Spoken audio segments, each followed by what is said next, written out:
क्षेत्र के अंदर सबसे बड़ा और सबसे नामी कहा जाने वाला और सबको साथ में लेकर चलने वाला एक संगठन है नागपड़ा भैरव गौशाला, जो कि आश्रित हो चाहे भैरू चाहे इधर कहीं पे भी चले जाओ आप 7 किलोमीटर रेडिएशन में। भाई साहब को पदम जी भाई साहब जो नाका भाई साहब हमारे पदम जी भाई साहब, इनका स्वागत और सम्मान भी करेंगे। लेकिन ऐसे भाई साहब जिन्होंने अपने पूरे जीवन को खपा दिया गाय के लिए, ऐसे भाई साहब के सानिध्य में हमने मुझे कपिला गोपाल सरस्वती दीदी जी के माध्यम से आपको इस योजना के बारे में, अभियान के बारे में आपको सुनने को मिलेगा। दीदी जी का स्वागत। ठीक है, हरिओम।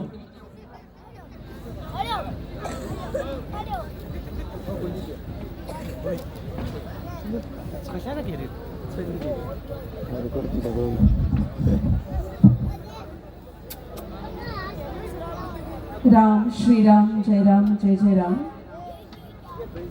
एक बार जो भी भाई गौ माता को अपनी माता समझते हैं वो कुछ क्षण के लिए आसन ग्रहण कर ले, बैठ जाए। जहाँ भी आपको स्थान मिले कृपया आप थोड़ी देर के लिए विराज जाए।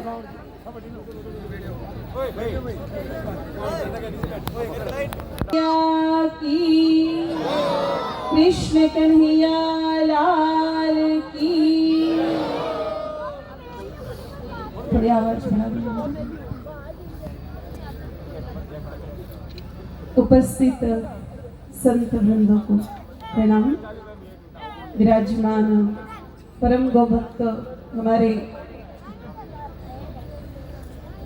प्रमोद जी भाई, हमारे कदम जी राका भाई और सभी संगीत कलाकार एवं आप सभी उपस्थित अपने अपने क्षेत्र में गौरक्षा का कार्य करने वाले सभी गौरक्षकों को, गो भाइयों को मेरा जय गौ माता, जय गोपाल। बोलिए गैया मैया की।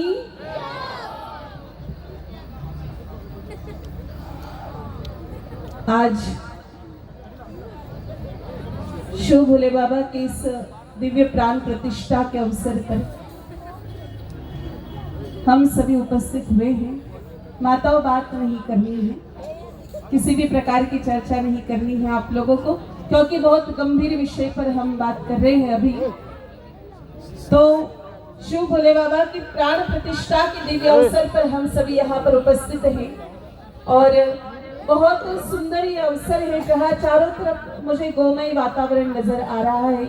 चारों तरफ गोभक्त ही गोभक्त और गौ माता के परम उपासक शिव भोले बाबा की दिव्य प्राण प्रतिष्ठा का ये अवसर है। मेरे भाई बहनों, आप सब लोग जब शिव जी के मंदिर में जाते हैं तो शिव मंदिर में आप पूरे देश के किसी भी शिवालय में चले जाइए और पूज्य गुरुदेव भगवान की कृपा से हमें मान सरोवर कैलाश भी दर्शन करने का योग प्राप्त हुआ।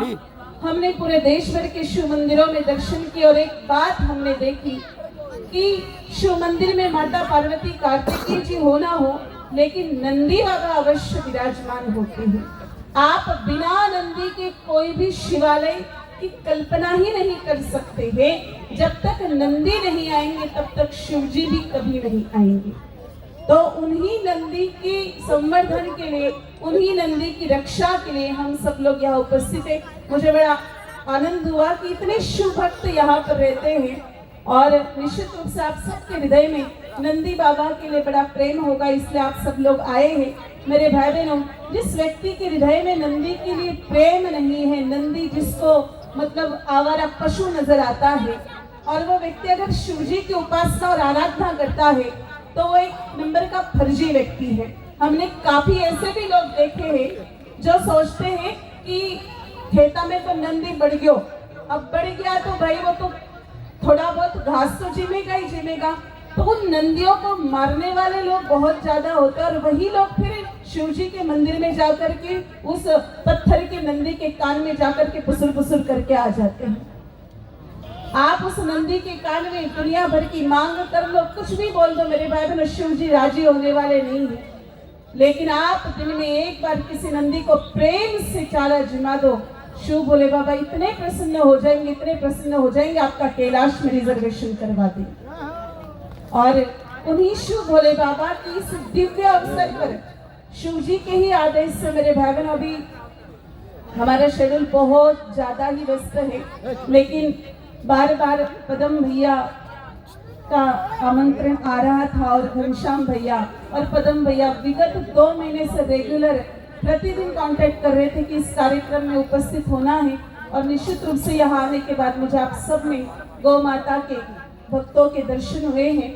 गौ माता ने सही जगह भेजा है अपनी नंदी की और गैया की पीड़ा पहुंचाने के लिए।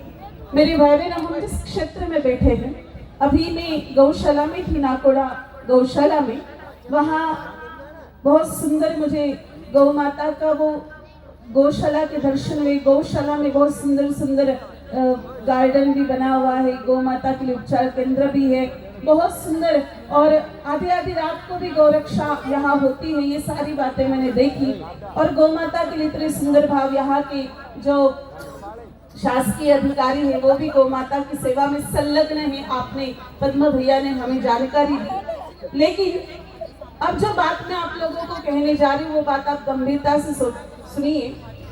हमारे देश के कुछ हिस्से ऐसे भी हैं जहां हम खुल करके गौ माता के लिए चर्चा नहीं कर सकते,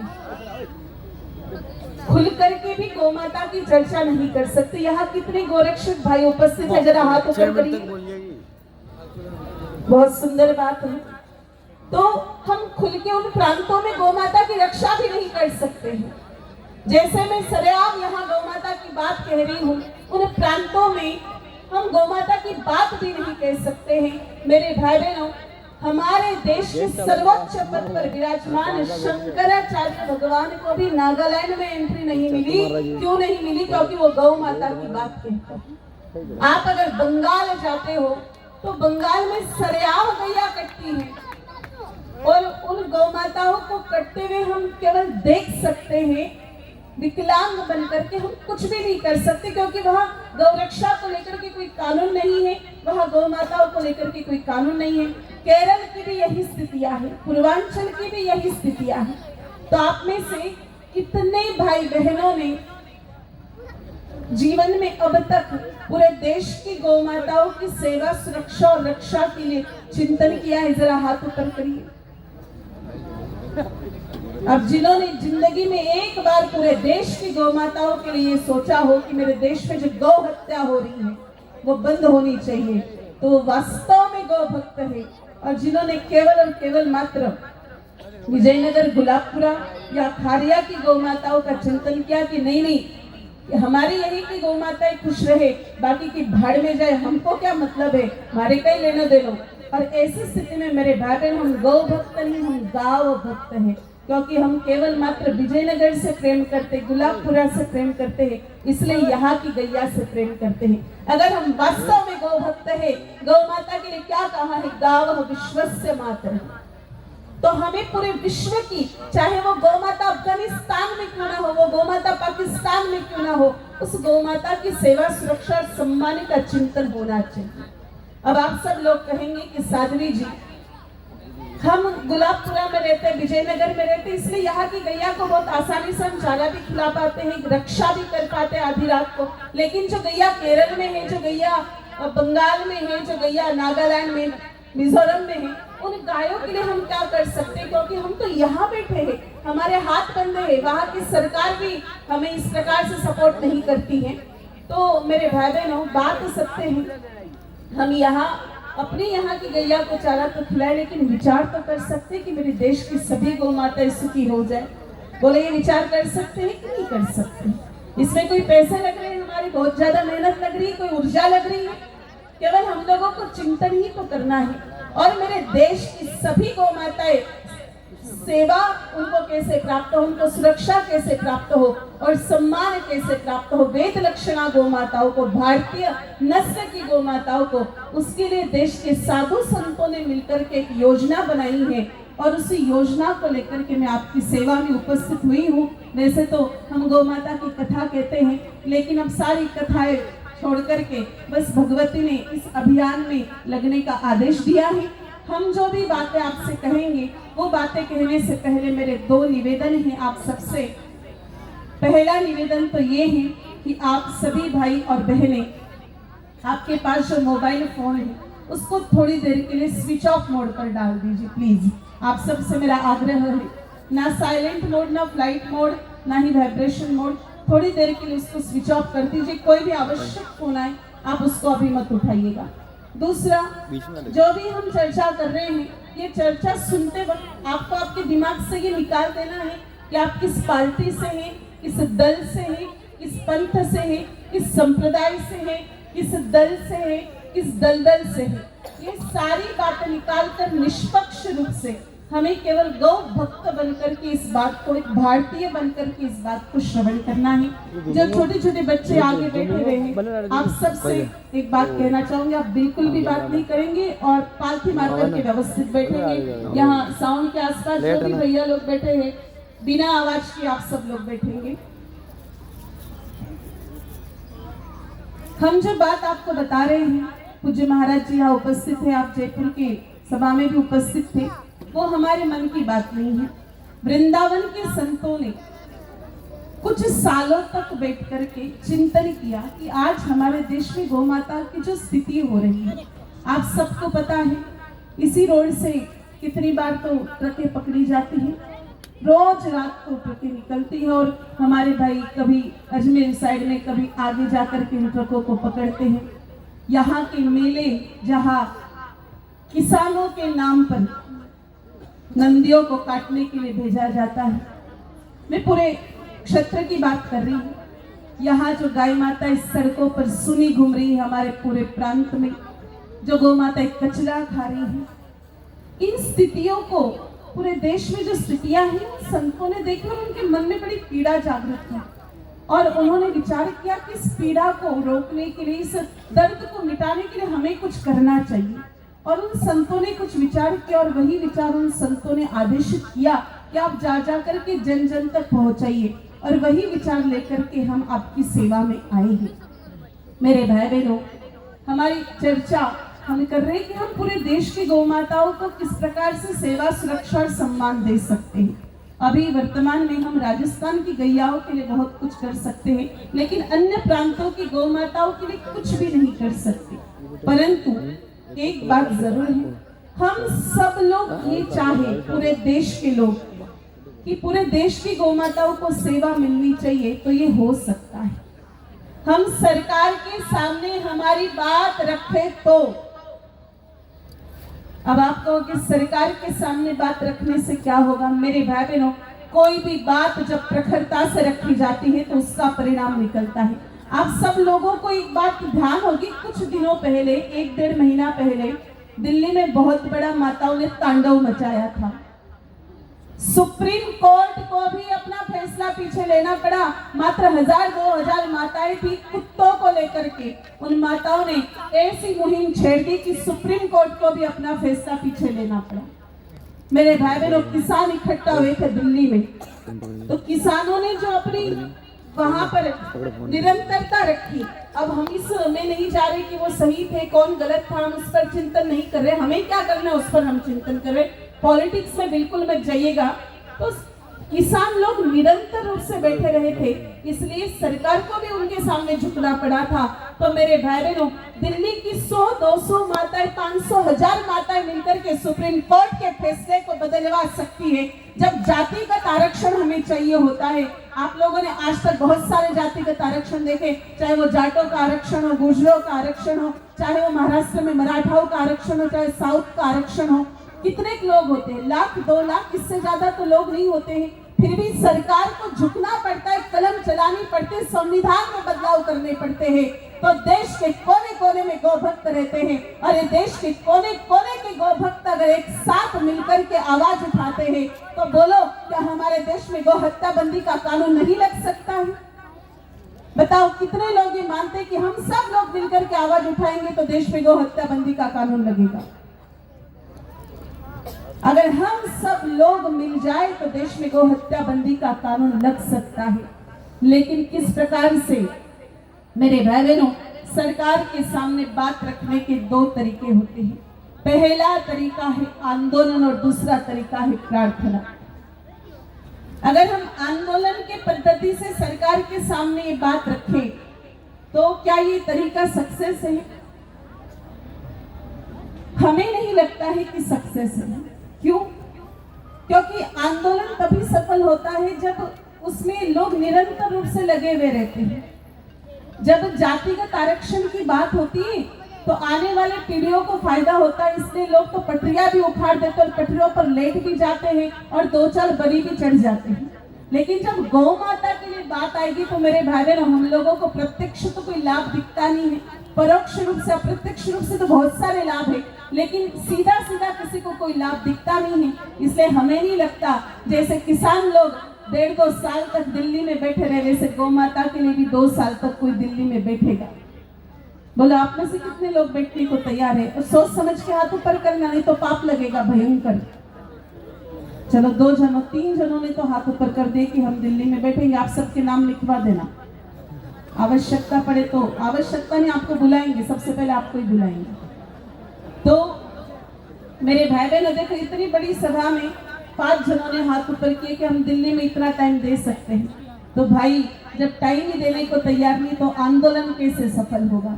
दूसरा मेरे भाई बहनों, किसी भी आंदोलन के लिए पॉलिटिकल पार्टी का सपोर्ट चाहिए होता है, और गौ माता के लिए हम किस पार्टी के पास जाए पॉलिटिकल सपोर्ट मांगने के लिए?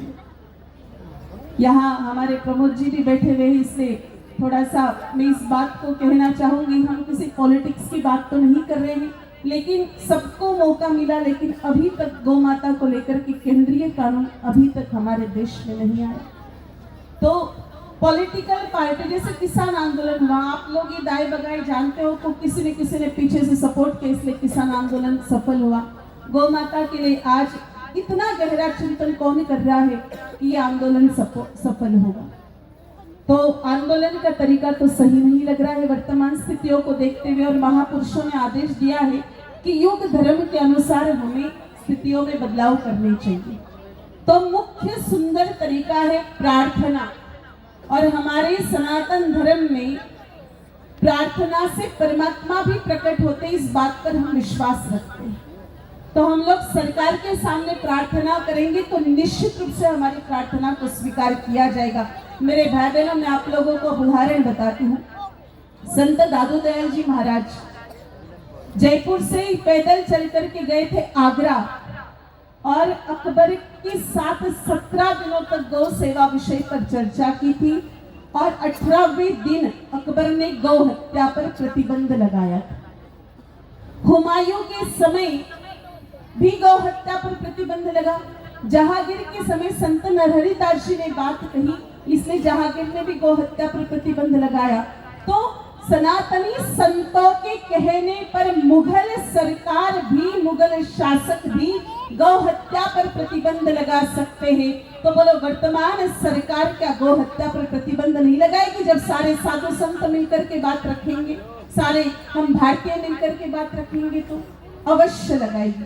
लेकिन मेरे भाई बहनों, अब तक जो आंदोलन गौ माताओं के लिए हुए, उनमें 4 चीजें जो रही वो थोड़ी निगेटिव थी। अब इस अभियान से वो संतों ने हटा दी है, इसीलिए इस अभियान का नाम दिया है गौ सम्मान आह्वान अभियान। जितने भी आप सभी भाई बहन यहाँ पर बैठे हुए हो, आप इस शब्द को रट लीजिए, गौ सम्मान आह्वान अभियान। ये जो अभियान है संतों के द्वारा ये चलाया जा रहा है, और इसमें जो मुख्य विशेषता है, इसके जो आकर्षण है, पहला आकर्षण ये है कि इसमें कोई नेतृत्व करता नहीं। आज तक जो गौ माताओं का नुकसान हुआ मेरे भाई बहनों, वो इसी कारण से हुआ कि किसका नाम होगा। हम लोग नाम के पीछे पागल हैं। कितने पागल हैं मेरे भाई बहनों? एक ही गांव में 2 संगठन होते, एक जैसा काम करते, लेकिन एक स्थान पर बैठने को तैयार नहीं है। बरसात के दिनों में आप लोगों को पता है मेंढक निकलते हैं, उन मेंढकों को आप तराजू में तोल सकते हो, लेकिन 2 हिंदू संगठनों को, 2 संगठनों को एक जगह नहीं बिठा सकते। काफी बार ये भी देखने को मिलता है कि पास में 2-3 गौशालाएं होती है। ये सच्चाई हम निवेदन कर रहे हैं, क्योंकि गौ भक्त बैठे हैं। एक गौशाला का डोनेटर दूसरी गौशाला में जाता है तो वो बताता है कि बटे तो सेवा होए कोई नहीं, ऐसा है वैसा है। अरे भाई, जब हम एक ही जगह बैठ करके एक ही काम करते हुए हमारे विचार एक नहीं हो सकते तो फिर नेतृत्वकर्ता का नाम आ जाएगा तो लोग पीछे हो जाते हैं कि भाई उसका नाम हो जाएगा तो हम क्यों काम करें। इसलिए इस अभियान से संतों ने नेतृत्वकर्ता ही हटा दिया और नेतृत्वकर्ता के अध्यक्ष के रूप में जिन शिवजी की कल प्राण प्रतिष्ठा हो रही है उनके मुख्य वाहन नंदी का नाम दे दिया। इस पूरे अभियान की अध्यक्षता नंदी बाबा करेंगे और संरक्षक सुरभि गौ माता रहेंगे। दूसरा, इस अभियान में किसी भी प्रकार का कोई हिडन एजेंडा नहीं है, मतलब निष्काम भाव से ये पूरा अभियान किया जा रहा है। तीसरा, इसमें ना मंच है ना माइक है। अब तक जो गौ माता का नुकसान हुआ मेरे भाई बहनों, वो मंच और माइक के कारण हुआ।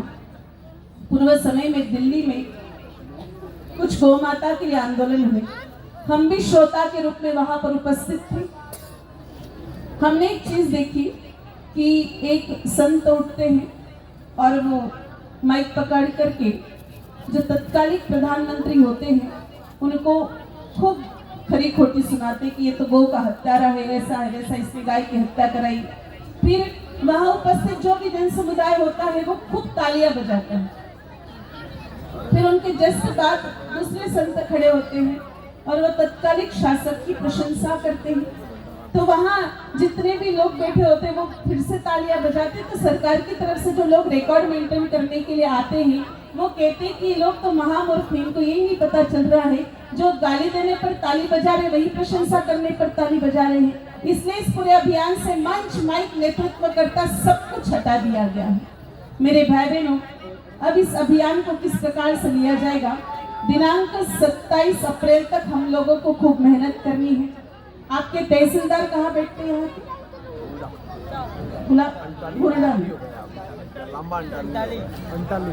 अलग अलग हो सकते क्योंकि आप सब लोग अलग अलग जगह से आए हो। तो हमें 27 अप्रैल तक बहुत मेहनत करनी है, गांव गांव में जाना है। और सच कहे तो हम यहाँ इसलिए भी आए हैं क्योंकि यहाँ गौ सम्मान आह्वान अभियान का कार्य बड़ा ठंडे गति से चल रहा है।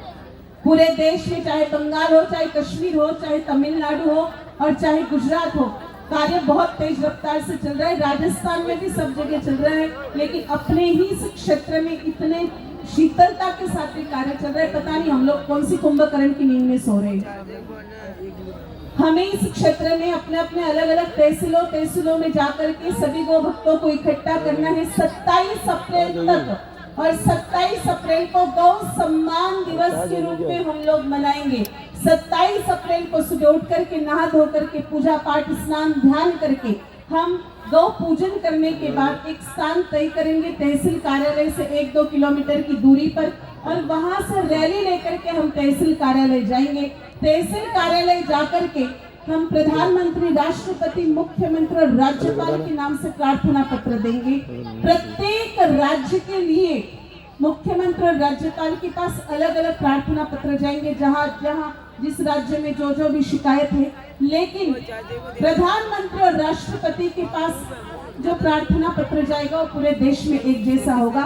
उसमें 3 मुख्य मांग है। पहली मांग है कि देश में पूर्णतः गौ हत्या बंद हो, गौ माता को लेके केंद्रीय कानून बने।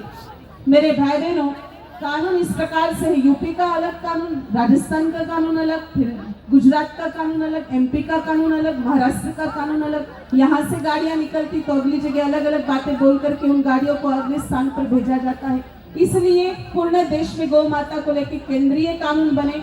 और तीसरा, गौ माता को कोई सम्मानजनक पद मिले, जैसे राष्ट्र माता है, राष्ट्रीय देवता है, राष्ट्रीय देवत है, इस प्रकार का कोई सम्मानजनक पद गौ माता को मिलना चाहिए। इस प्रकार से 3 मुख्य मांगे रखी है।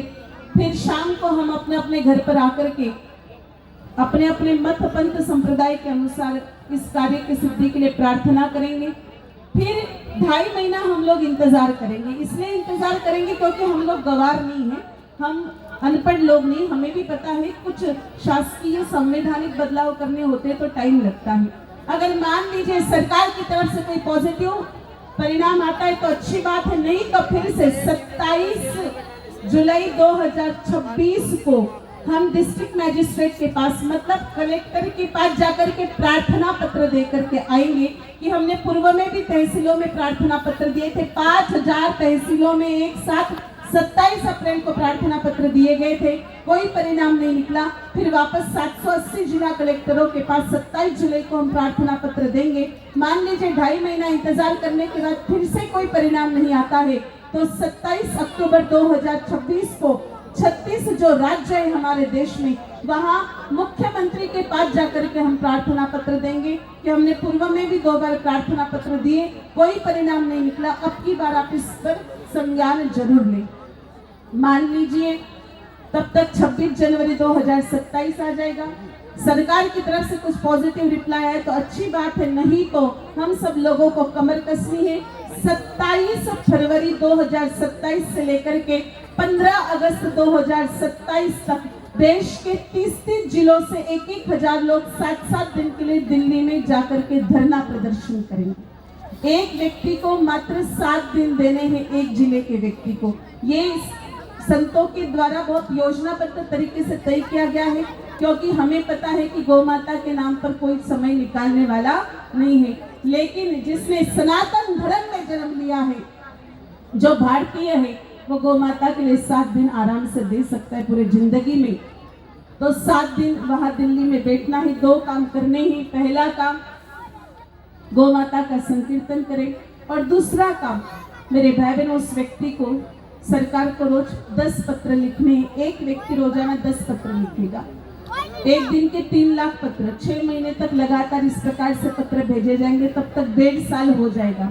पहले हम लोगों ने 3 बार प्रार्थना पत्र पूरे देश भर से दिए, 6 महीने से धरने पर बैठे हैं और हस्ताक्षर 11,000 हस्ताक्षर प्रत्येक तहसील से लिए जाएंगे। तब तक 15 अगस्त आ जाएगा। हो सकता है कि 1.5 साल के लगातार हमारे प्रयत्नों से 1.5 साल बाद ये घोषणा हो जाए कि आज के बाद देश में गौ हत्या पूर्णतः बंद हो रही है। मोदी जी ये घोषणा कर दे कि मेरे भाई बहनों, जैसे उन्होंने 1000 की नोट बंद की थी तब घोषणा की थी ना कि मेरे भाई बहनों आज के बाद भारत देश में गौ हत्या पूर्णतः बंद होगी और गौ हत्या करने वाले को मृत्यु दंड की सजा सुनाई देगी। तो मेरे भाई बहनों बताइए, इससे बड़ा दिन हमारे लिए क्या हो सकता है? वो दिन तो 15 अगस्त 1947 से भी बड़ा होगा, जिस दिन हमारे देश में गौ हत्या बंद होगी। और मान लीजिए किसी कारण से ऐसा नहीं होता है तो 16 अगस्त 2027 से देश के 5 संत आमरण अनशन के लिए बैठे और संतों की लिस्ट बन चुकी है, संतों की प्रक्रिया शुरू हो गई है। एक संत के प्राण जाएंगे तो दूसरे संत वहां बैठे। हो सकता है 5-50 संतों के प्राण जाए तब गौ माता की हत्या बंद हो जाए। और मान लीजिए ऐसा नहीं होता है तो 5 लाख संत और तैयार हो जाएंगे। और ये अभियान तब तक चलेगा जब तक हमारे देश में गौ माता को सेवा, सुरक्षा और सम्मान नहीं मिलता है, तब तक। मेरे भाई बहनों, ये हम गौ माता को बचाने के लिए नहीं कर रहे, हम ये क्यों कर रहे? क्योंकि हमें बचना है। एक सिद्ध संत की वाणी है कि 2029 से पहले गौ माता को नहीं बचा पाए तो 2036 आने से पहले हम सब लोग भारत के नक्शे से सिमट करके 5% रह जाएंगे और देश